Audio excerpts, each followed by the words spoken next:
Servus Fotofreunde, in diesem Video zeige ich euch das tolle neue Objektiv 70-200 2.8 G Master 2 von Sony im Verhältnis auch zu dem Vorgängermodell, dem 1er. Und ich habe hier ganz tolle Models mit dabei. Auf der rechten Seite ist der Raphael und auf der linken Seite ist die Dominique. Und anhand von ihren Bildern werde ich euch auch den Schärfe-Vergleich von diesen beiden Bildern zeigen. Außerdem habe ich es in der Actionfotografie mit Hunden und auch Skifahrern für euch getestet und was dabei rausgekommen ist, das zeige ich euch jetzt.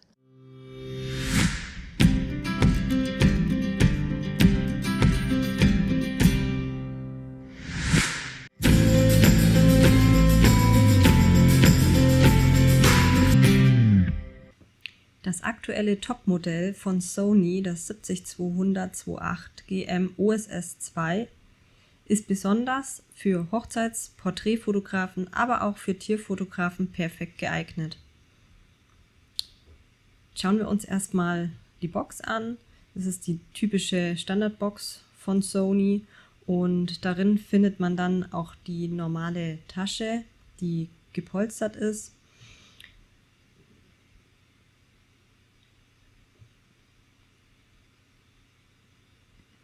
Und die das Objektiv optimal schützt. Die Linse hat das E-Mount und ist für Vollformat-Kameras geeignet. Die UVP liegt bei 2.999 € und ist damit schon ein stolzer Preis für eine aber auch sehr, sehr gute Linse. Das Objektiv ist staub- und feuchtigkeitsbeständig, aber nicht wasserdicht. Und es steht auch in der Anleitung, dass man Tropfen, die sich auf dem Objektiv bilden oder durch Regen entstehen, auch direkt wieder abwischen sollte. Außerdem sollte man das Objektiv nicht in die Sonne gerichtet liegen lassen, denn das wirkt wie ein Brennglas und es könnte innen drinnen zu Schäden führen. Die Linse bietet 12 bis 34 Grad Sichtwinkel. Die Streulichtblende wurde etwas überarbeitet und hat auch einen Klapphebel, um den Polarisationsfilter zu verdrehen. Herausragend zu erwähnen, im Gegensatz zum Vorgängermodell, ist der Fokussierabstand, der nur 40 cm bei 70 mm beträgt und 82 cm bei 200 mm. Der Autofokus ist viermal so schnell wie vorher, da er jetzt 4 schubstarke XD-Linearmotoren beinhaltet.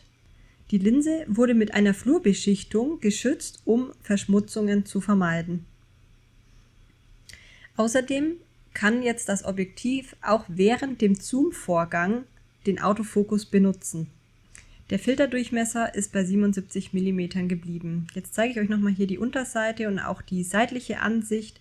Außerdem sieht man auch 3 individuell anpassbare Fokushaltetasten mit einem Abstand von 90 Grad, die die Bedienung in jedem Winkel erleichtern. Eine Funktion lässt sich über die Haltetaste über die Menüeinstellung zuweisen. Neben den Stabilisationskippschaltern gibt es die volle oder nähere Einstellung sowie die Autofokus-Tasten bzw. DMF-Taste, die ich nochmal näher erläutern werde. Mithilfe der Stativmanschette kann man sehr schnell vom Hoch- aufs Querformat wechseln. Diese lässt sich auch leicht abbauen, um aus der Hand zu fotografieren. Neu ist der Blendenring und mit einem Ein-Aus-Klickschalter und dieser sollte bei Videoaufnahmen auf Off gestellt werden. Ansonsten ist die Bedienung sehr einfach und intuitiv. Gelockt werden kann er im A-Modus. Die maximale Vergrößerung, die dieses Objektiv hergibt, ist 0,3 mal. Das Bajonett für E-Mount ist in der gewohnten Art und Weise. Ja, jetzt lege ich das Objektiv nochmal hin und zeige dir nochmal ein bisschen das Zubehör, was mitgekommen ist. Die Streulichtblende habe ich dir schon im Prinzip gezeigt.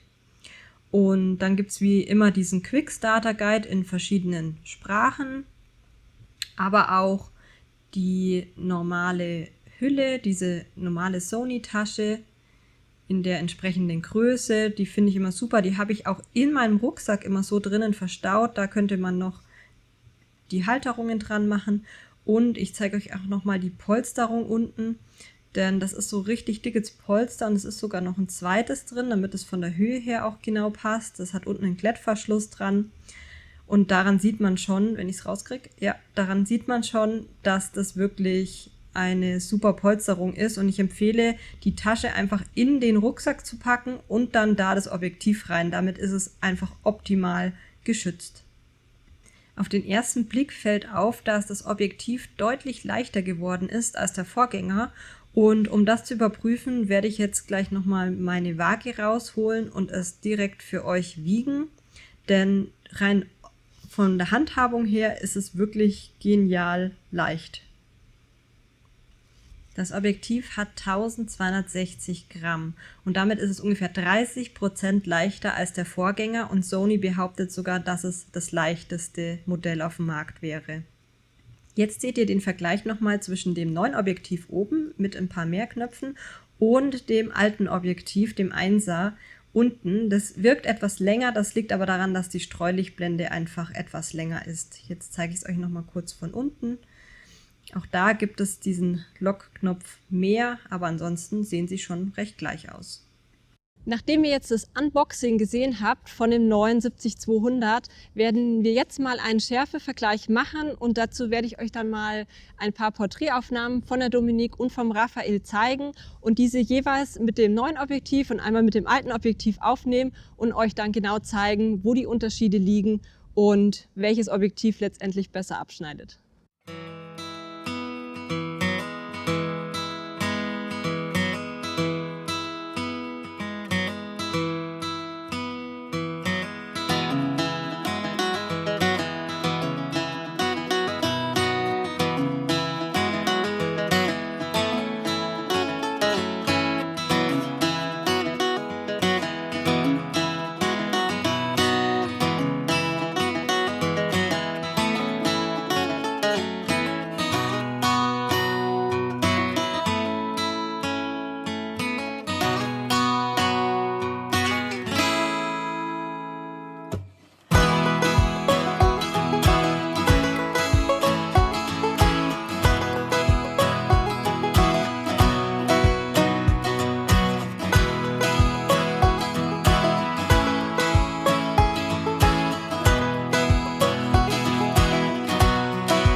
Für die Autofokus-Fotografie müssen sowohl die Kamera als auch das Objektiv auf AF gestellt sein.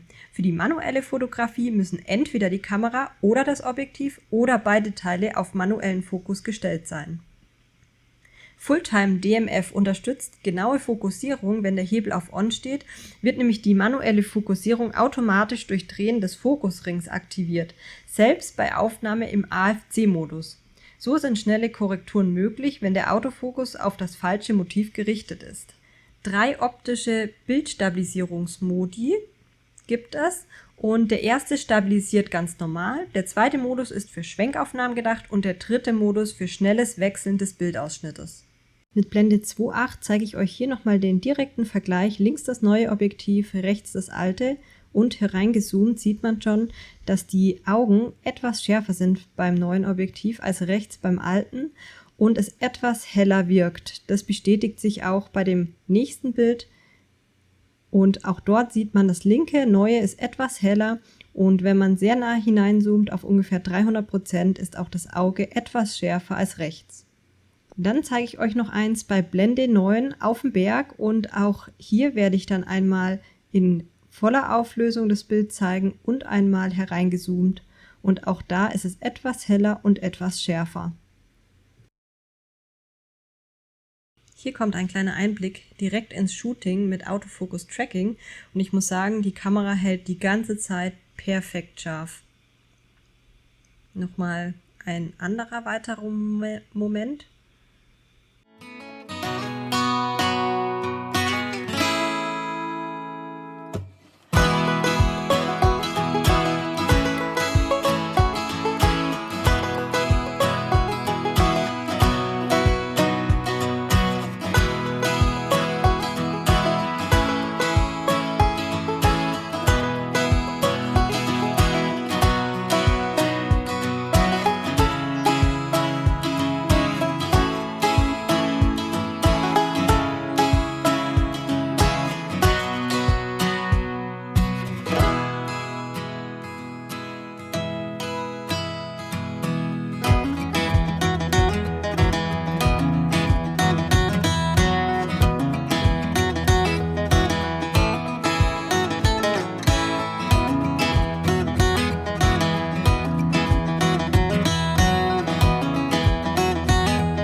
Ja, ich hoffe, euch hat mal ein kleiner Vergleich von diesen beiden Objektiven gefallen und schreibt mir doch mal in die Kommentare, was ihr denkt, ob ihr euch für das ältere Modell entscheidet oder für das neue Modell.